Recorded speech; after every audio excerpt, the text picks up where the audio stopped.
Hi, this is Dr. Lisabeth Medlock with your life coaching tip for the week of April 30th, 2012.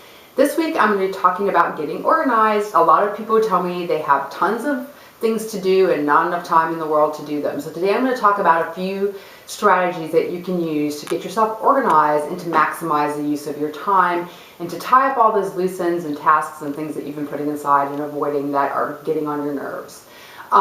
The first thing to do is to make a master action list. And what you do in this process is you dump all those things in your head that you keep you awake at night, you keep thinking about, all the little things that you have to do, everything you've committed to, everything that you're responsible for, all those little tasks and tidbits and return phone calls and emails you haven't sent. You just basically do a dumping process where you dump them all out of your head and write them all down. You're not organizing them at this point, you're not prioritizing them, you're just literally dumping them so that you're clearing your mind of everything you're responsible, you've committed to, you've said you were going to do, is on your to-do list.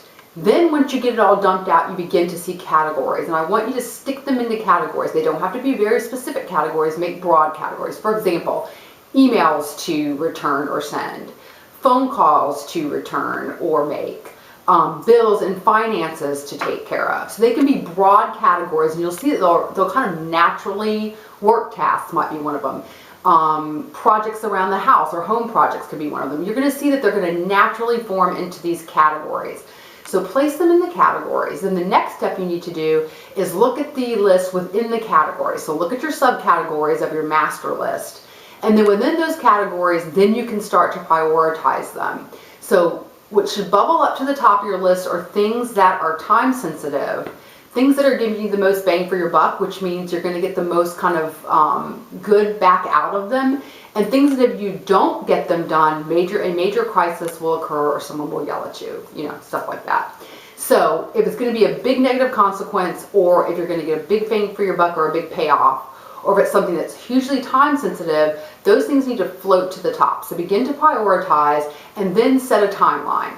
So within each category, then you can say, okay, number one is this task and I will have it done by this date. So each one should have a prioritization within the categories, not across them, but each category prioritized with due dates. And what you could do is you could use that now as your planning list and keep going back to it and kind of track yourself. You can take some things off the list that don't need to be done in the future. Then you can stop thinking about them because you've dumped them all out and prioritized them, and now they're on this beautiful master action list and not in your head making you nuts.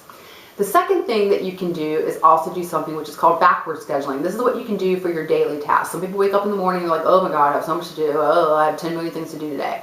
So a thing to do is when you have the day before, think about all the things that you must complete the next day. Now these are not things that are going to take multiple days, not multi-day tasks, but things you must do or really need to get done in the next day. Then what you do is you say, okay, I have a list of these 5 things, they have to get done by tomorrow. Assign amount of time it's going to take you to do each one and be generous with that, because we all know that it usually takes about, double the time that we think it's going to take. So up it by like 30-40% of the time you think it's going to take, and be generous with your time parameters.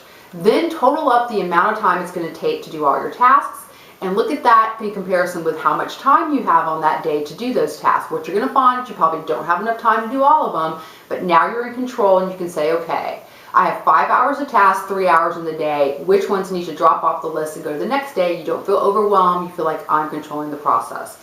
The third thing that I really want you to do is to think about, once you've kind of done these 2 things, is what's wasting your time, and are you really being as efficient as you can? So look at time waste, what I call time wasters.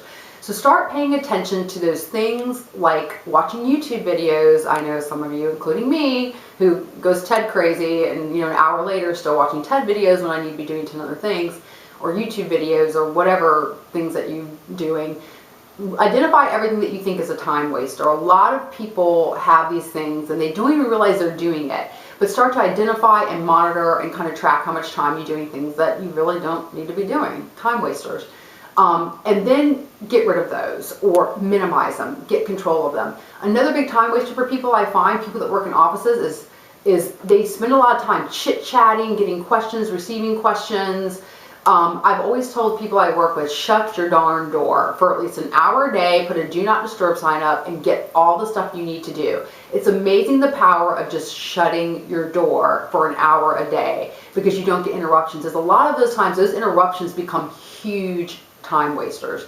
So get rid of time wasters and maximize your efficiency.